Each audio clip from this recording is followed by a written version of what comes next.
దీపం పరబ్రహ్మ స్వరూపం అంటారు పెద్దలు. అయితే వెలిగించే దీపానికి ఓ పద్ధతి ఉన్నప్పుడే దాని ఫలితం ఉంటుంది.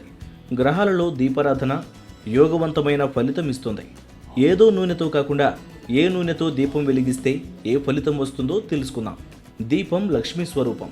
దీపం వెలిగే చోట లక్ష్మీదేవి స్థిర నివాసం ఏర్పరుచుకుంటుంది. దీపపు కుందెలో చివరి భాగం బ్రహ్మ, మధ్య భాగం విష్ణువు, అగ్రభాగం శివస్వరూపం. కుందెలో వత్తిని సరస్వతి స్వరూపంగాను, వెలుగు శ్రీ మహాలక్ష్మి స్వరూపంగాను, జ్వాల పార్వతీదేవి అని పెద్దలు వాచ. దీపారాధన చేసేవారు ముందు కుందెలో నూనె పోయాలి, ఆ పైన ఒత్తులు వేయాలి. స్టీలు, ఇనుప కుందెల్లో దీపారాధన చేయకూడదు. ఇలా వాడితే దురదృష్టం పీడిస్తుంది. వెండి కుందే అన్నిటికన్నా ఉత్తమం, లేదా మట్టి కుందే మంచిది. ఆవు నేతితో దీపారాధన గొప్ప ఫలితం ఇస్తుంది.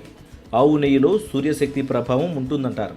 దీనివల్ల ఆరోగ్యం, ఐశ్వర్యం, ఆనందం లభిస్తాయి. ఆ తర్వాతి స్థానం నువ్వుల నూనెది.